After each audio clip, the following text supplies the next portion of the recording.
Perfect. I think it's coming my way. So welcome in everybody. My name is Tom Diliberti, and I'm the Senior Manager of Energy and Utility Solutions here at EnergyCAP. Just a little bit about my role is I work with our clients and our prospects who use our EnergyCAP software and just help them to get the most out of the software because I've spent a lot of years in the energy industry working with EnergyCAP and just trying to help organizations improve their efficiency. But I'm got a partner with me today, and Sarah and I do a lot of these webinars together. So let me hand it off to Sarah to do a quick introduction of herself. Yeah, thanks, Tom. Hi, everyone. I'm Sarah Uranowski. For anyone who doesn't know me, I head up all things product marketing for EnergyCAP. Unfortunately, I also have a head cold that has settled in this week, so my voice is scratchy and I sound funky. So, Tom, thank you very much for leading this. I have 15 years, both in front of and behind the meter, as a mechanical engineer, as a compliance engineer, from all the way from power generation and nuclear generation through utilities and distribution, and now on the building and building owner side, managing utility data. And as always, I'm very excited to partner with Tom. We also have two other very special guests today who we are very excited to be the stars of the show. So, Tom, if you could introduce our first guest.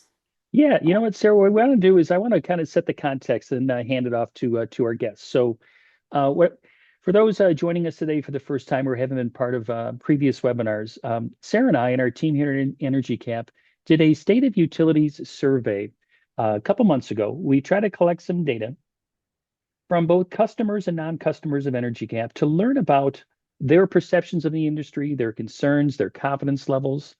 And so today's webinar is a bit of a follow-up on that because we wanted to do in getting this data is understand it ourselves, but then bring in some professionals. And today that's going to be Jamie Porter and Chris Sanchez to weigh in on what they're seeing in their own organizations.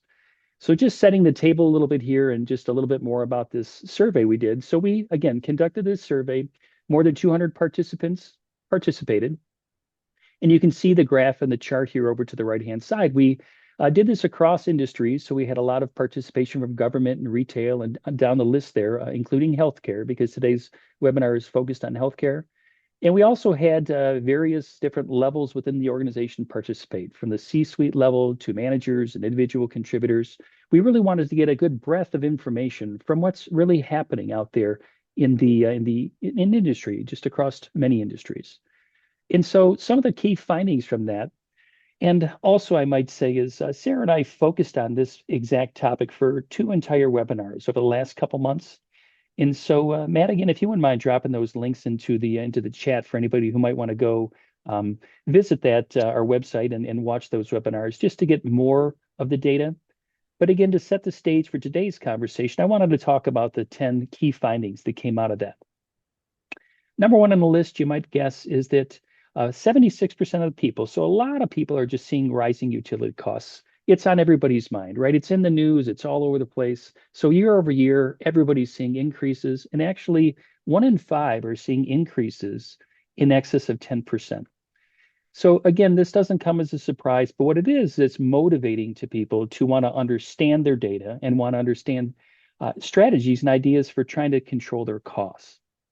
So number two is controlling and reducing utility spend is the number one overall goal, as you might expect. 41% of the respondents were not fully confident in their forecasts. Or to state that another way is people are looking at their data, they know it's a volatile market, they're expecting costs to rise, and they're struggling to feel real confident with the forecasts, both for their energy use as well as their budgets looking forward. So one of their goals is to have better forecasting accuracy. So wanted to have the right tools and the right information to make sure they can budget and plan because their number one key performance indicator is keeping themselves on budget. They want their spend to match their budget, and so trying to keep that budget variance really small. Only 1 in 3 are not fully confident they'll hit their energy management goals. So there's some confidence that's lacking out there. And another thing that's anticipated is a lack of budget is the biggest blocker for many customers. So customers, by and large, understand that they have some challenges they need to face and they need some resources to tackle some of those. And so it becomes a blocker. Non-customers cite needing better data as one of their biggest hurdles. 42% report a fully or mostly manual energy management approach. Again, stating that a different way is that many people are not utilizing more sophisticated tools or resources that might make this easier on them. And finally, the last item that showed up on our survey was that 70% of energy management teams are 6 people or fewer, and actually 1 in 10 are a single person. Again, what this says across industry is that people need better data and they need the resources in order to work actively on energy management and to try to become more efficient.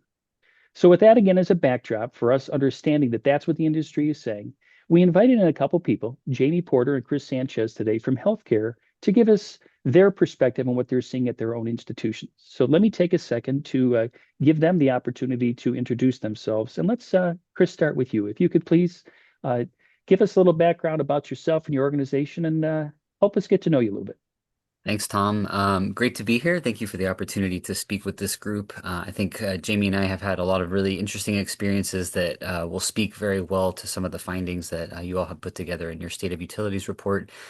So I am here representing Baptist Health South Florida. I'm the Director of Sustainability and Resilience for our hospital network, and just showing here on screen kind of the extent of our sustainability program.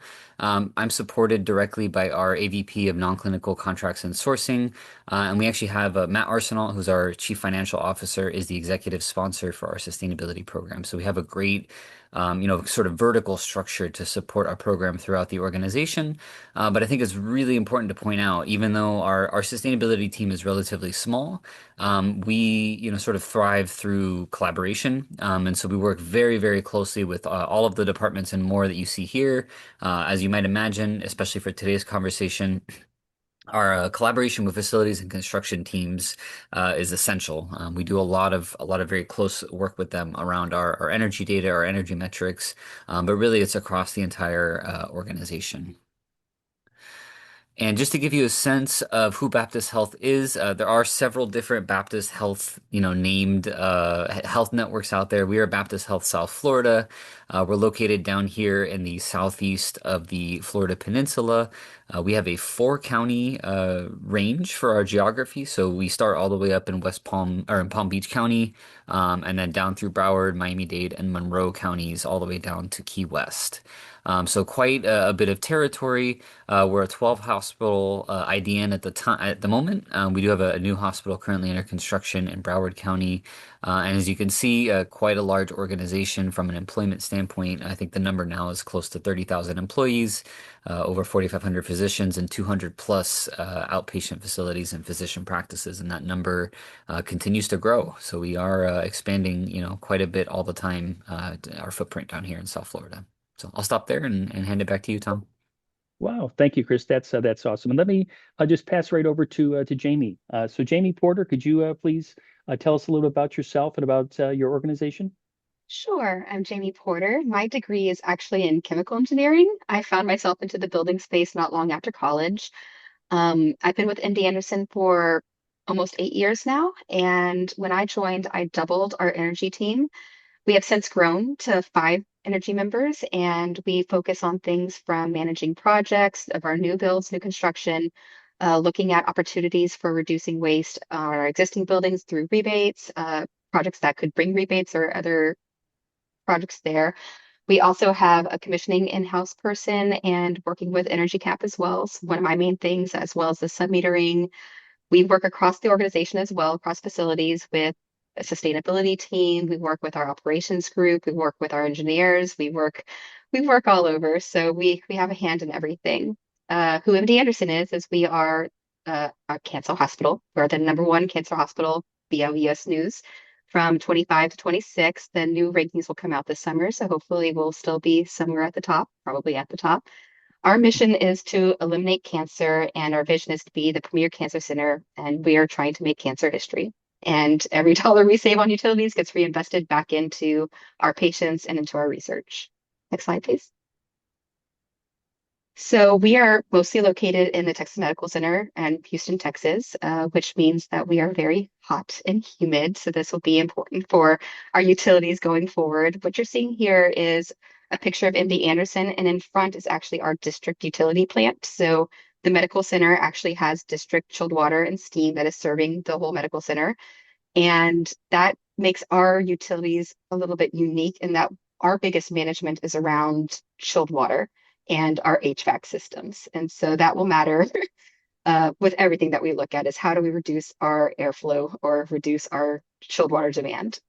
We have many meters, about 17 million square feet, and we do range around Houston and we're growing around the Texas area too. So we're building in Austin. We have some research facilities just outside of Austin. So we are also really growing right now. Next slide, please. And you can see that we've been growing for some time, and this is actually kind of getting a little bit exponential. So this goes back to 1990. We've been tracking our utilities and seeing how our energy use intensity is changing as we're growing. And even though we are building more energy intensive buildings, we are actually designing them well and managing well, and we have actually been able to stabilize our EUI, and even met and beat our reduction goal, which was 40%. We had a 40% reduction goal, which is twice. We had a 40% reduction, which was twice what our goal was. And as you can see, we are projected to grow a bunch. It's about 3.5 million square feet in the next several years. Wow. All right, well, Jamie, thanks for that, and Chris, you as well for just giving us some context here. And let me try to set the stage for what we hope is just a discussion for the next half hour or so. We have some planned questions, but we'd love to have the attendees to the webinar weigh in. If there's certain topics you would like to unpack or ask myself and the other respondents about, please jump in. So let's start with this, and I think Jamie, we have you queued up first for this question. But let me ask the question here. So with our recent survey, which I just described, we found that nearly 80% of organizations saw utility costs rise year over year, with healthcare the most likely sector to report double-digit increases. Does that match what you're seeing? And how is it shaping your priorities at MD Anderson? Yes, absolutely. We are seeing our costs rise both from existing buildings, just because as rates go up, they do, but also with our growth that is pretty big, we are seeing our cost rise kind of double digits there as well because we are growing so much and the rates are increasing.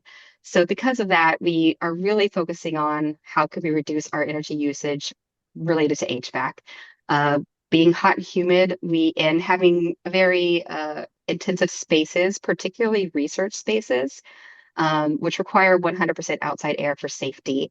And because of that, we have to cool down the air to dehumidify past the point of comfort and then reheat back up to be comfortable to make sure our people inside our facilities are comfortable.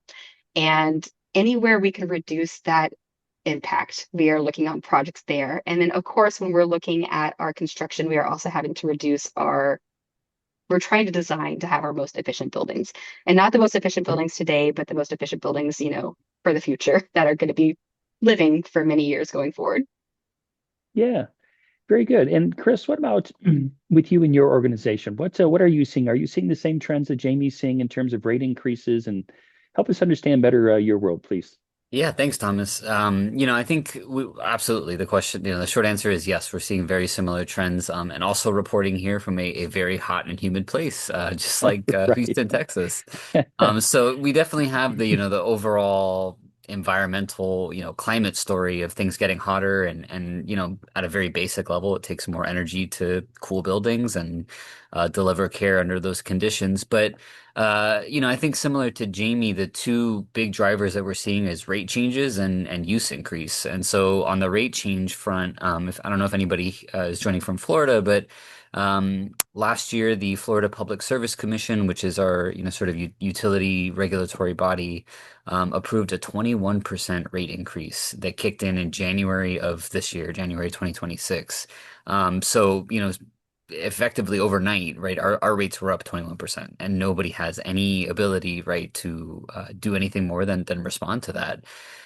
So that's one challenge, and then that rate increase will continue. I think we have 5% over each year for the next 2 or 3 years, and then typically the trend that we've seen is the PSC here in Florida will settle a new rate case every couple of years, which, typically follows a similar structure. So we know for a fact, and we're seeing right on the ground that rates continue to skyrocket. And then on the use side, similar to Jamie, I think our overall footprint, just by nature of our health system, is much bigger and broader. So with that comes a significant amount of utility usage. But we also continue to grow, and especially some of the growth areas, some of the off-campus EDs, and some of the ambulatory surgery centers that we've continued to expand with are very energy intensive spaces. And I think that's true for healthcare as a whole. But then within healthcare, you obviously have some building use types, some service areas that are more energy intense than others. So, long story short, yeah, we're definitely seeing the same trends here. Yep. Yeah. Chris, you had mentioned a 21% increase. Is that, do you know, just affecting electricity? Does that also kind of fold over into water as well? I could picture water usage being another big thing for you. Is that, do you know what the rates, have you seen similar increases with water? Or like I say, is it just focused on electricity? Yeah, sorry. To be clear, Tom, our Public Service Commission that rate increase was just for electricity. So that's primarily Florida Power and Light is the provider for most of the state of Florida. We are seeing increases, obviously right now, especially in the natural gas and propane spaces. And Sure. then our one of our larger utilities down here, Miami-Dade Water and Sewer, is also increasing water rates. So, across the electricity, I think gets the headlines. But Right. certainly I think we're all getting hit pretty hard across the board with rate increases. Yeah, I And think you're preaching to the choir. I think everybody who's probably listening today is feeling the same thing, maybe not to the same extent, but yeah, thanks for that context. Hmm. So let me transition us to the next question. So both of your organizations are actively growing. Both of you have kind of stated that as you introduced yourself and as we ramp up here. But how do you manage energy programs when you're simultaneously running existing buildings and bringing on new ones? Chris, let me start with you this time. So how do you manage this change? There's so much going on here. How do you try to coordinate that and juggle that day by day?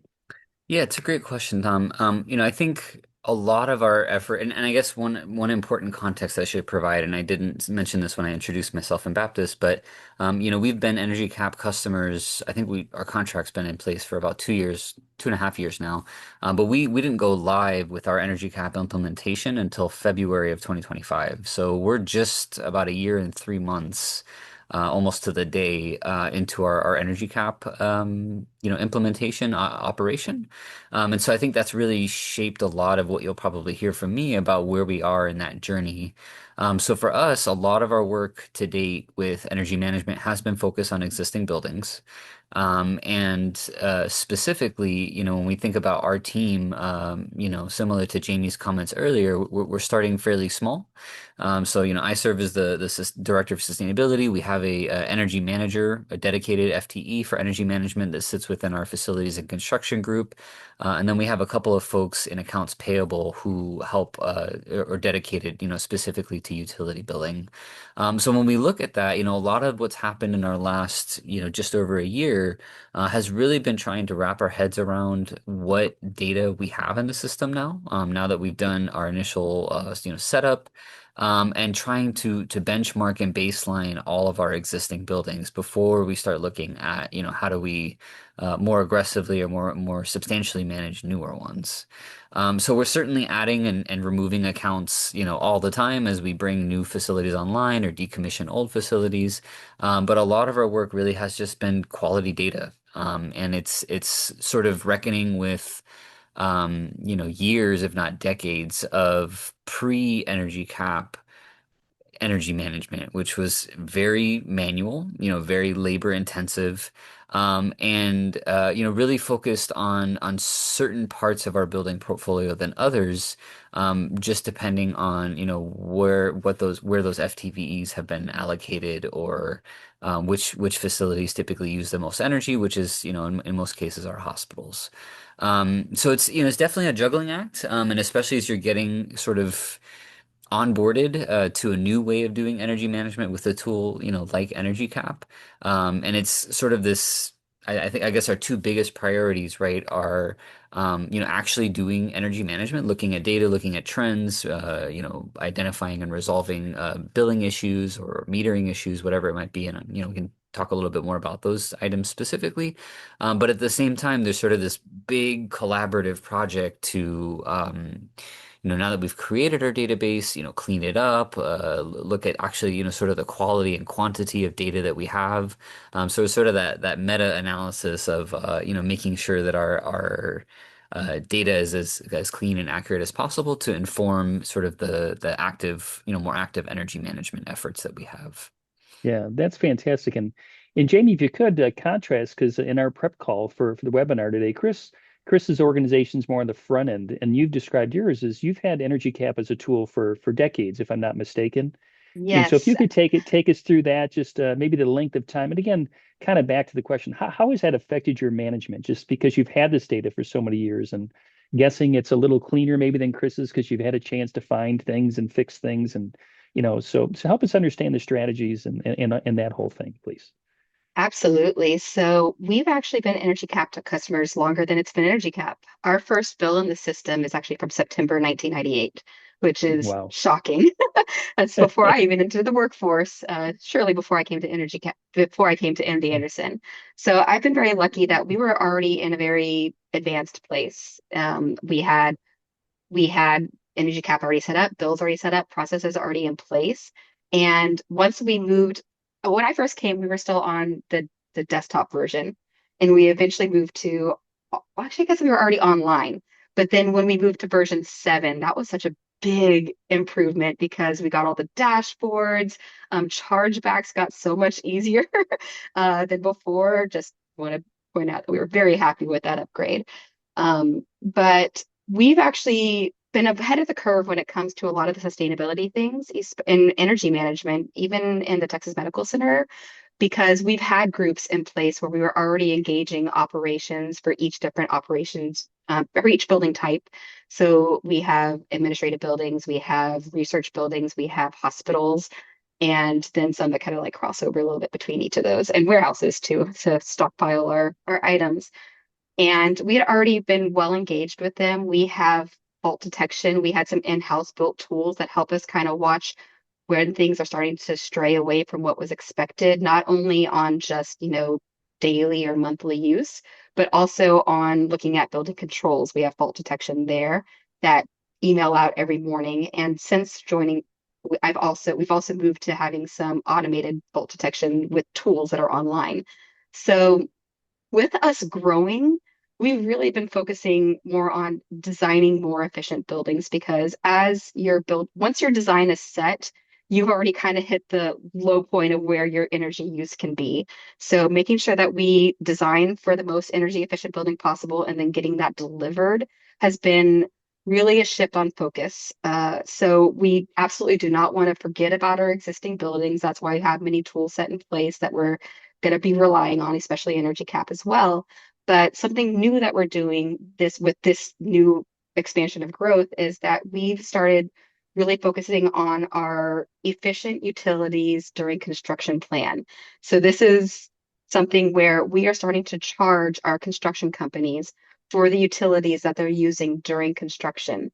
Because previously we were finding that construction companies would come out and just absolutely leave everything wide open for the longest time. And then we're paying for those bills and we're saying, well, we'd rather have a much more lean construction go forward. So with this new wave of construction, we've implemented this and we're using EnergyCAP to actually help us charge those construction companies, which of course kind of comes back to us in the end because we're paying for the construction company. But at least now they're seeing, because you don't know what you don't measure. And if they're never seeing what they're charging us for utilities or what they're making us have to pay, then they're just gonna not really care about how efficient they're being during construction. So now that they're seeing it, they're actually wanting to beat that as well because that can affect their profit margins, right? And not only with that, we're also doing construction recycling too. So making sure that anything that we're building is also being recycled. And this is a big change for us. We're just now starting to send out our first bills, and we're really looking forward to how this can affect our opening day EOI, which is something we've been really wanting to have. So it's encouraging us to get data into EnergyCAP sooner than we would have before. And then making sure that we're getting what we're expecting to actually have buildings delivered. Because in the past, sometimes you get a billing where we open up on first patient date and we're still trying to clean up the project itself to close out. And even then, it's been an issue because sometimes you still have those construction companies on board still trying to finish out tasks. And we're seeing, oh gosh, this building is using much more than we want it to, but we have to wait until they're gone before we can come back and actually go and fix all those controls. So we're really focusing on that construction to make sure that we are getting what we're asking for on delivery day, already having our controls in place and setting the bar at a good place for EUI on opening day. Yeah, that story is really fantastic. I don't want to overstate it, but it's almost revolutionary in my opinion, because in my 20 years in the energy industry, I've seen organizations fight with the vendors, the contractors who don't respect the facilities, and they abuse energy use as they're building and remodeling. And so for your organization to effectively use chargebacks and implement a strategy to hold them a little bit more accountable is eye-opening and encouraging, because you know, for organizations that care about energy efficiency and really just trying to protect their costs and just manage everything, like I say, it's revolutionary. Because Jamie, for a big organization like what you have, you are the only organization I'm aware of that's doing this.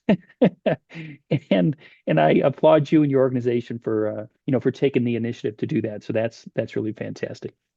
One thing I think that's really cool about that too is, you know, this is probably something I've worked with many construction crews in my career, and it's probably not something until this very moment in time that was even top of mind for them or considered for them. And it makes it up to their leadership that this is not only something that's important to your clients, but potentially important for you to win bids in the future. And it actually could be a win-win, right? Where you can say, we were measured, you know, when we did this project with Jamie and her team on our efficiency and our stewardship of their utilities and other things. And that can actually be a carrot instead of a stick, which is a differentiating factor for them, which is really cool. Yeah, Yes.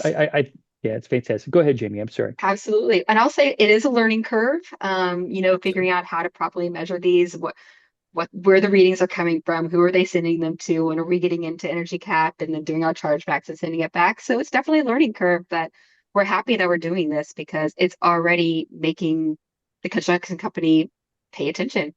Yeah, Yeah. exactly. Rethink. Yeah. I got to say too, from my perspective, and again with my experiences, one of the biggest weaknesses in the whole energy conservation, energy efficiency effort is the commissioning that occurs at the end of a construction project.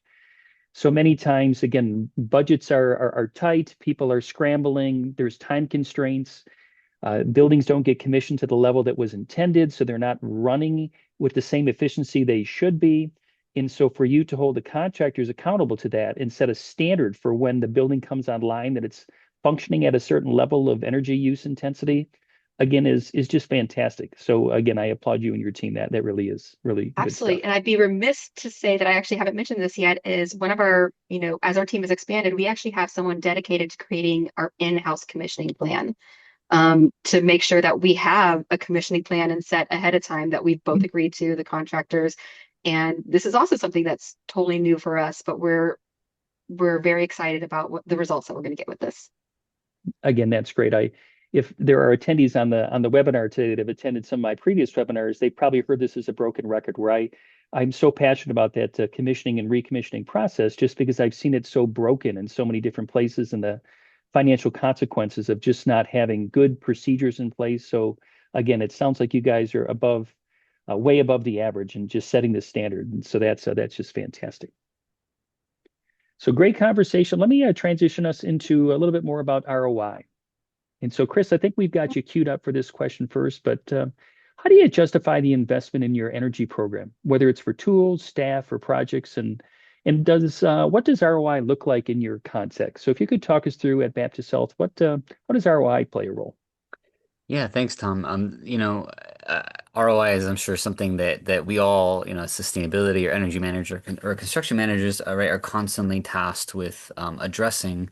And it was really no different for our energy cap, procurement and implementation. So, our typical metric for most new what we call our new initiatives review process, which is how certain projects over a dollar threshold are reviewed and approved for the organization, is to demonstrate ROI in 3 years or less.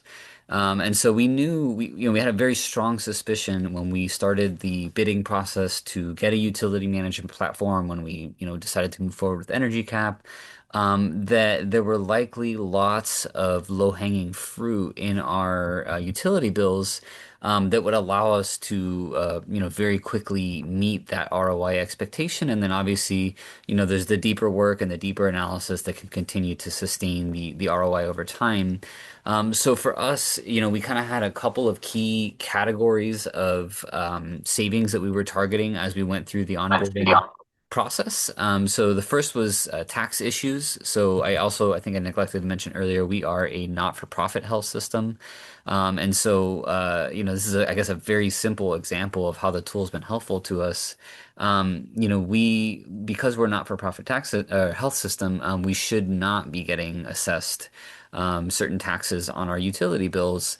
And we could see just from a couple of, poking and prodding around different examples that this was a pretty persistent issue across accounts, and we have a very, very large volume of utility accounts. So once we had EnergyCAP up and running last year, one of our big projects was to use some of the reports in EnergyCAP that specifically look for different line items, and we asked the report to generate a Excel sheet that tracked all of the different tax line items that were being seen on our utility bills.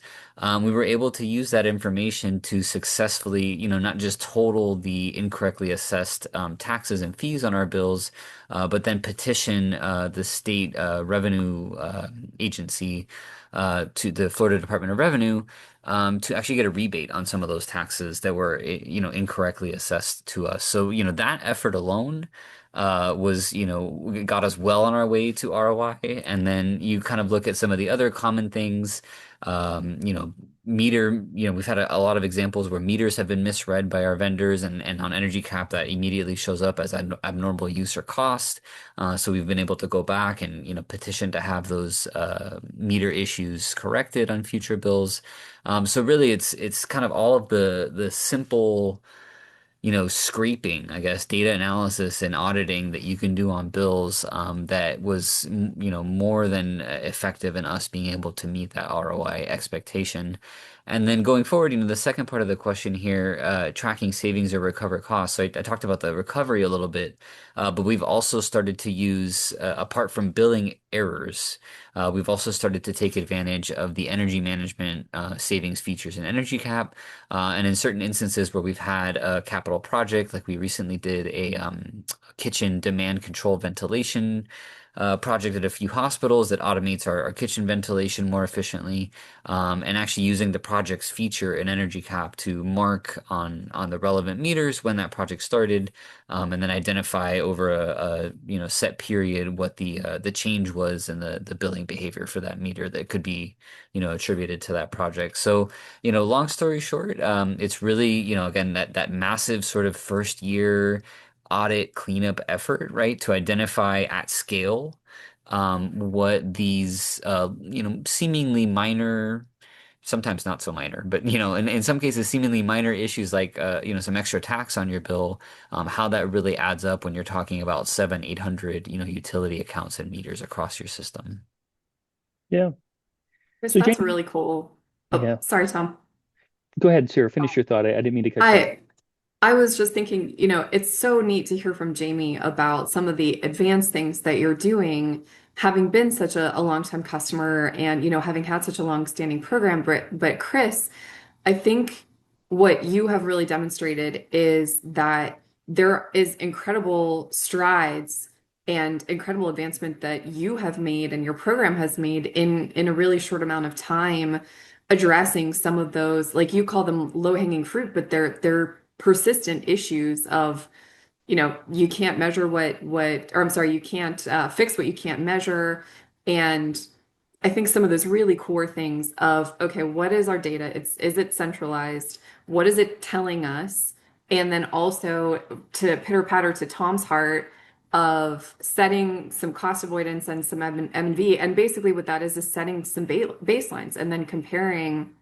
And it sounds like you have had the dedication to do that early and often, which in my opinion is one of the best ways to be successful. And I'd love your thoughts on that. But for other folks who are listening who maybe aren't there yet and haven't even started yet, I always think that setting baselines and at least seeing where you are and then comparing is like a really good first step. But it sounds like you've done some really good, like some of the core things that you should do in the beginning, you've really done them. Yeah, it's essential, Sarah. Thank you. And I think going back to the beginning of the webinar with the State of Utilities report, I think there was one of the top 10 findings that it's like 40% of people report needing better data. Yep. And it's really a manpower issue, right? We Yeah. knew these issues were happening. And when you're dealing with, the better part of 1,000 bills a month, you just don't have the manpower to transcribe all of those bills and systematically understand, right, where that issue is showing up and at what scale and for which vendors. So it was, really a matter of us having the again, that suspicion, right, that this was a systematic issue, but really not having the tools or the data access to all of those bills in the automated way that some of the reports in EnergyCAP provide to be able to really quantify it and then action it, right? Actually go and apply for rebates using that data that we pulled from the system. I Awesome. often think when people say more data, they don't literally mean quantity of data because there's data coming out of your ears. It's actually the opposite. It's too much data, but Hmm. it's understanding how meaningful it is, finding those patterns. So Yeah. very cool. Yeah, Jamie, I'd love to pull you into the conversation, get your thoughts on this topic of ROA too. How is it for a more mature program like what you're managing, and what are maybe some of the parameters that you function under at MD Anderson with ROI? Can you give us some thoughts, please? Absolutely.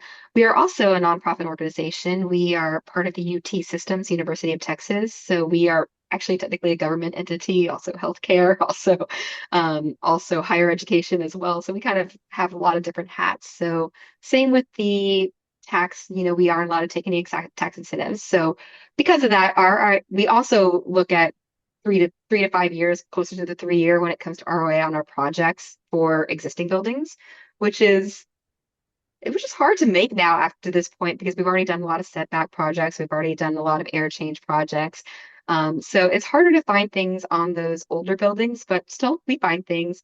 And we try to keep an eye on our running list of bar evaluations. Can't exactly remember what bar stands for here, but where other people are doing projects, we try to keep an eye on, all right, are any of these going to have an energy impact? And if so, can we get an energy rebate for that? Our team handles the energy rebate account, and we can use that to reinvest in pilot projects and investing in our group as well. And yeah, honestly, our bigger focus is on our construction, just because once you have your design set, you kind of set your bar for how low you can go on energy use. And that's where we've kind of moved into looking at using EnergyCAP to charge the projects.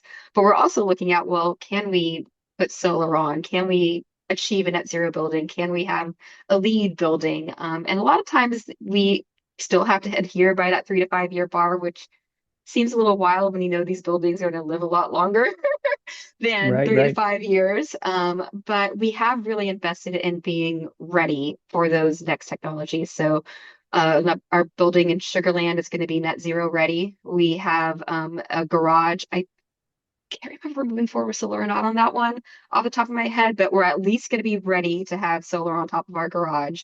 I think we might be moving forward with solar. And then also our Sugarland building, it's going to be our first that we actually look to get actual LEED certification. We always build towards LEED to say, if we wanted to actually go for the certification, we can get it, but that's an extra cost. So this is going to be the first building where we actually go and say, let's get the actual certification. And so we'll be looking at LEED Silver for that building, which we're very excited for. And yeah, just trying to work on those new buildings as they come up. Yeah, that's awesome. again, it's interesting you say like 3 to 5 years ROI, and it's tough, particularly as your buildings get tighter and tighter. What I Yes. always try to get people to think about to maybe break that log jam is what is the cost of inaction?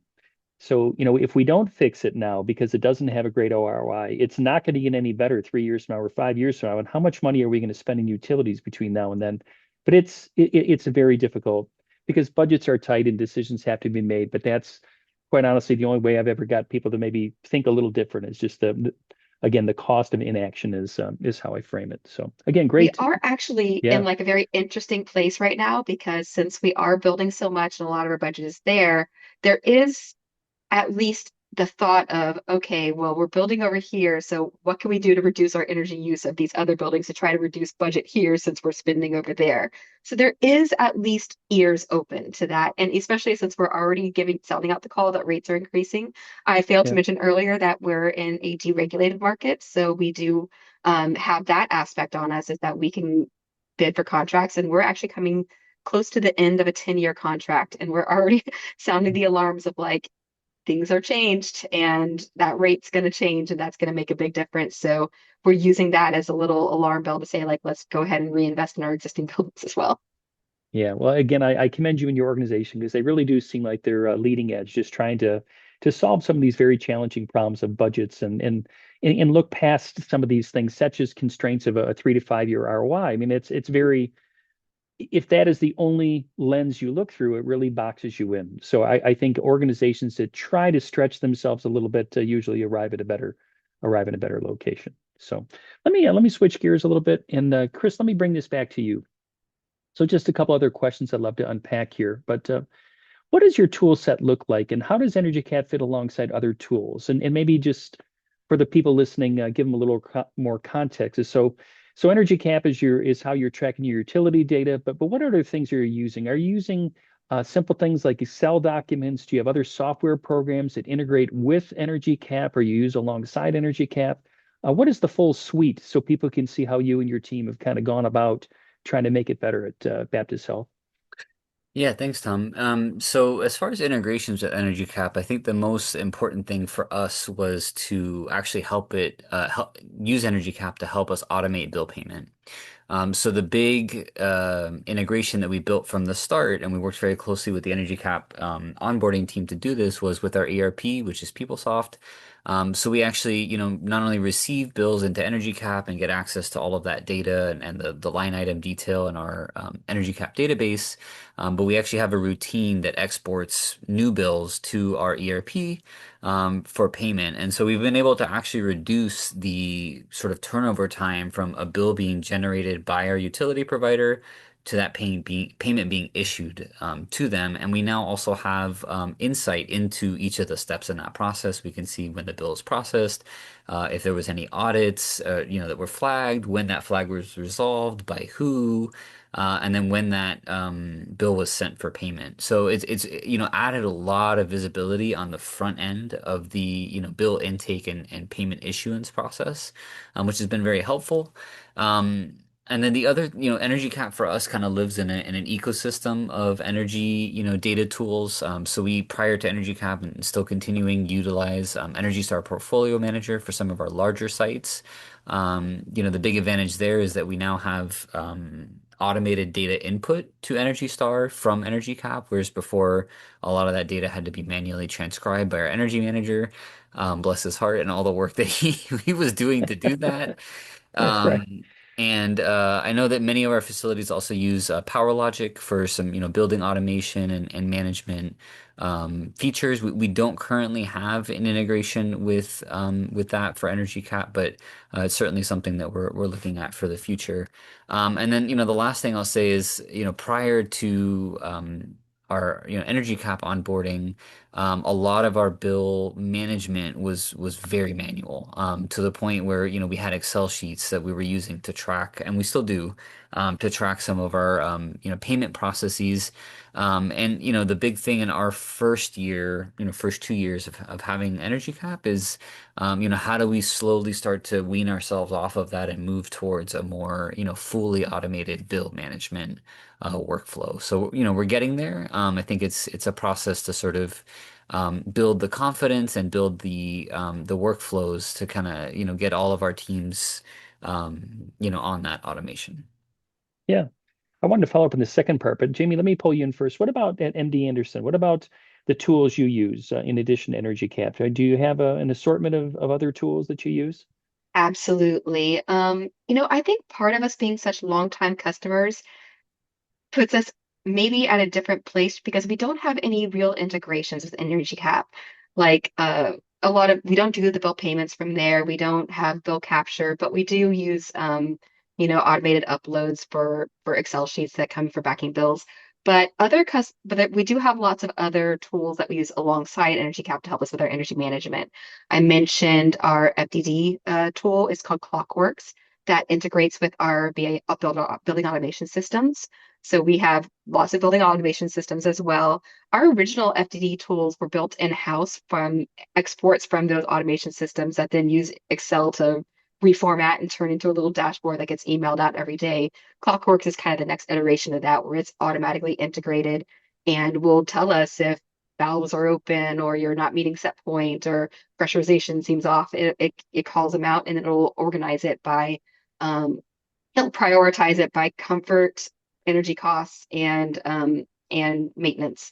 So it kind of gives you like this overall score of like, do you want to focus on, all three of them, or do you want to organize them by, putting patient comfort first, which of course always comes most important. So Clockworks has been one of our greatest tools, and we're putting that on all of our new buildings.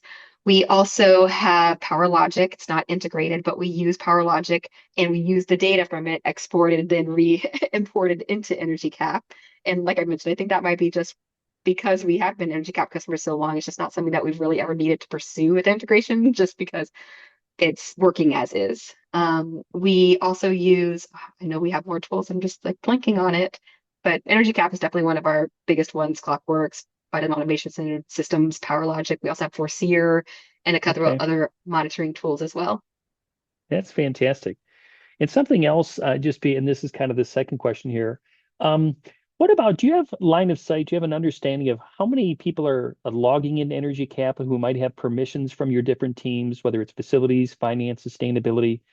Are there a number of users, or really is it kind of isolated to just you and a few other people? Jamie, why don't you go first? How many people kind of have access to EnergyCAP at your organization? So those are actually two different questions. So Okay. how many people have access and how many people log in?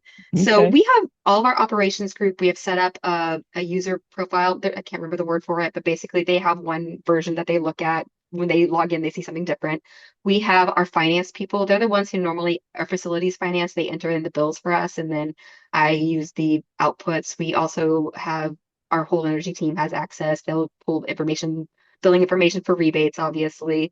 And all operations groups, they actually have access, but who actually logs in, that's actually a much smaller number. It's usually just the finance people, me, and a couple of energy team members.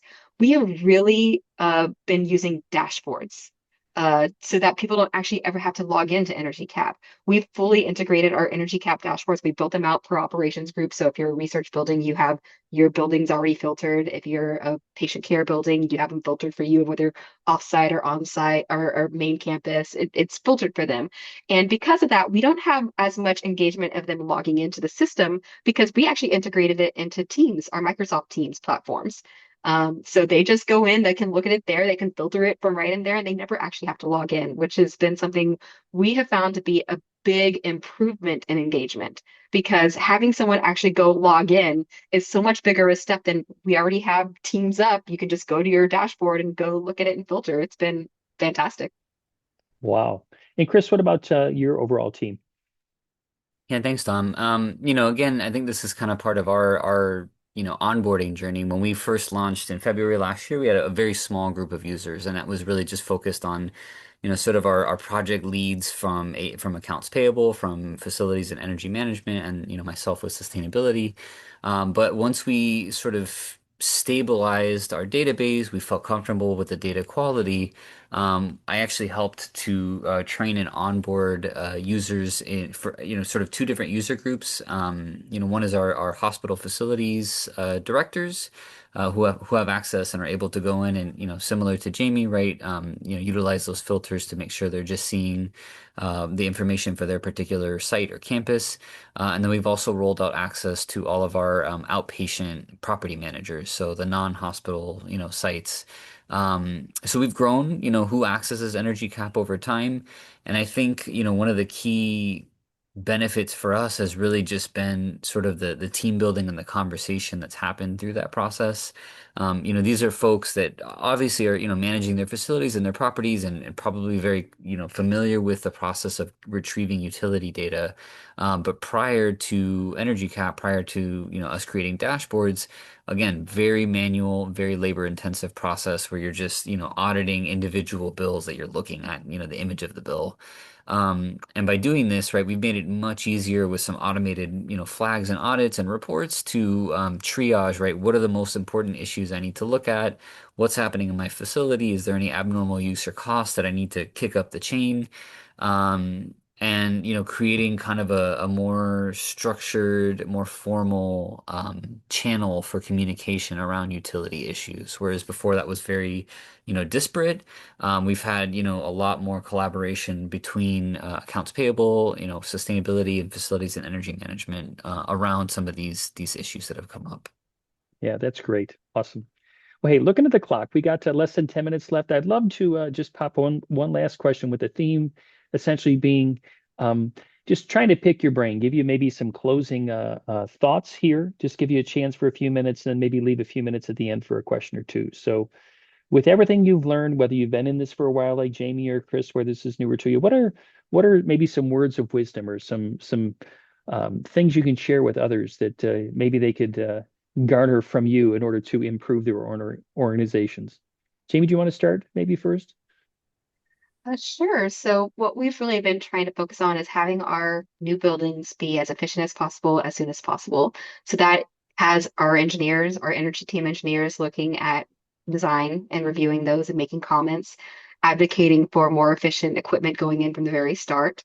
And also our in-house commissioning program. Like that's totally new for us. We have one person hired who's building this program from start.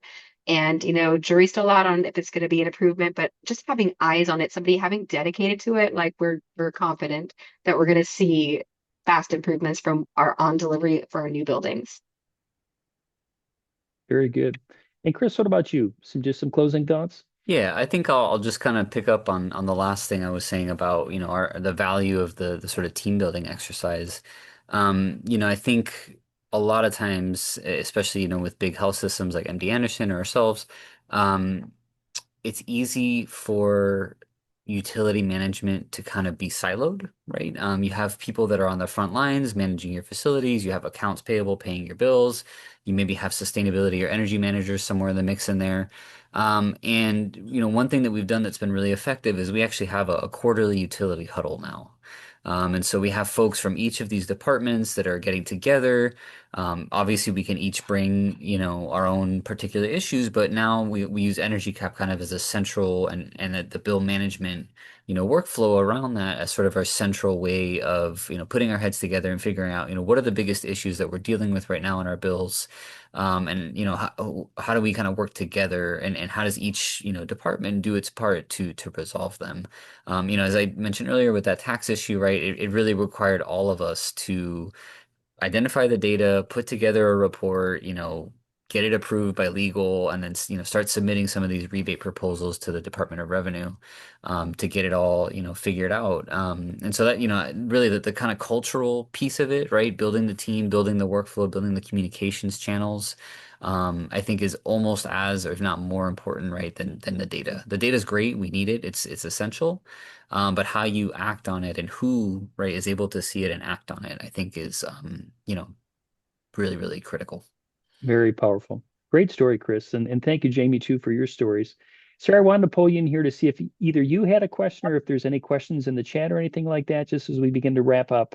So Sarah, let me start with you. Any questions?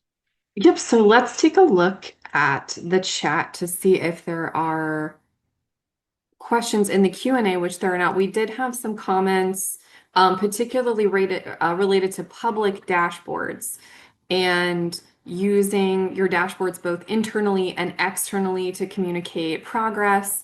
Tom, we actually had another call with another customer last week about their public dashboard as well.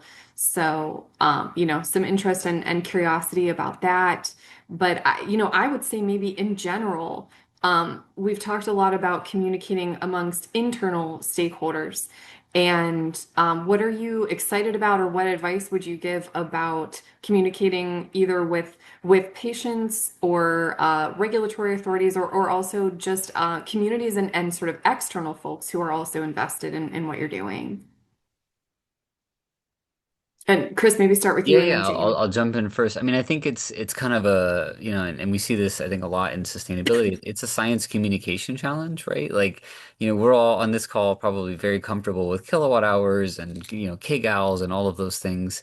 But when you think about communication to other audiences, patients or the public in general, I think it's really a challenge of distilling down to like, what is the core message that you want to send and what data, right, can you present that's going to tell that story? And at the beginning of the call, Jamie showed some really compelling EUI data, and I think for us as well, EUI, even though it's a little bit, you have to explain a little bit about what it means. It's really kind of the most direct way of explaining how efficient you are as an organization with energy. You can tell people we've saved 800,000 kilowatt hours, and their eyes kind of glaze over. It may not really mean a lot to most people, or they can't get, kind of the scale compared to maybe like a residential utility bill. But when you can say, we've increased the efficiency by 10%, right? That really, I think, starts to tell the story, especially when you're looking at a growing system where your gross floor area is increasing every year. That really starts to kind of sell the value and the impact of, your energy management approach. Yes, I definitely agree. EOI has been super helpful, especially when I think, Chris, you also agree that like a lot of our energy strategies aren't super exciting to regular people. 100%. When you talk about setbacks or you talk about pressurization optimization or air changes, their eyes kind of glaze over. But if you try to make it more real, I guess, to, the actual impact, when I tell them, when you walk into a research building in the middle of the summer at 7 o'clock at night and it's freezing, and you're wondering, why are we so cold? Why are we overcooling? Like, we have to go back and explain, well, actually, we're saving energy by not reheating to make it more Right. comfortable. That we've had to So super cool. Yeah. yeah, exactly. So just, being able to come back and, well, one, get in front of people. Like I've been trying to get more into our fairs and things to kind of come and talk about like what we're doing. Most people want to say like, what can I personally do? And like, honestly, like turning off your lights and your monitors will help, but like really anything that can reduce that air is going to be saving a lot more. But being able to talk about efficiency when it comes to EUI has been honestly our best when we share. Yeah, guys, I think that's great insight. Again, Chris, you used the word distill it down, which I think is so true because certainly this world and Jamie that you characterize as being a little bit less interesting for others, we can help people to understand why we get so excited about it and the outcomes that occur from it. But I think you have to make the effort to distill it down, color code it or chart it, graph it in a way that just draws people's attention and people can see great value in that. So again, great insight. So let me just, as we reach the top of the hour here, just mention a couple webinars that are upcoming. Sarah has a webinar this week, so a couple days from now on Thursday, where she's going to unpack energy compliance, the outlook for 2026. So excited to share that information there. And then next week, the 20th, next Wednesday, I'm continuing a series that began earlier this year. We call it the Energy Strategy Series. And my goal is to help energy managers out there learn different things. And next week's topic is about HVAC basics. So it's about understanding heat flow and understanding all the acronyms that exist with mechanical systems and air handling units and chillers and what are they all doing and it's intended for the audience who's just really trying to get their head around all the things that can be done in order to save energy in their facilities. So that's what we have on tap. But I very much want to thank you all for being part of today's conversation. You guys just did a fantastic job. You guys represent your organization so well. MD Anderson and Baptist Health must be, just so proud of you guys, your representation, and just how you characterize your organization. So thanks again for being so well spoken and being great partners with EnergyCAP. And Chris, Jamie, any last words before we wrap? Just thank you for the opportunity, Tom. It's always great to share, our experience and hopefully folks out there can connect and build on it. Absolutely. Thank you for having us. I think I'd love to mention the Eco Champions. That's something that I hadn't been involved in much before. And being a longtime energy customer or EnergyCAP customer, like Eco Champions has been fun to actually connect us, not only to EnergyCAP, to other people who are in the same fields and how we're using it and answering questions. So I'd also give a shout out for that. Thank you for that. And that's free for everyone. Yep. So if Yeah. whether you're an EnergyCAP customer or not listening to this webinar, that's free for everyone. Please check it out. Thanks, Tom. Yeah. Yeah, and thank you. So again, everybody, thank you for attending. Thank you for panelists for being part of today's discussion. And I think with that, we'll call it a wrap, and everybody have a great day. Thank you very much. Thanks, everyone. Thank you.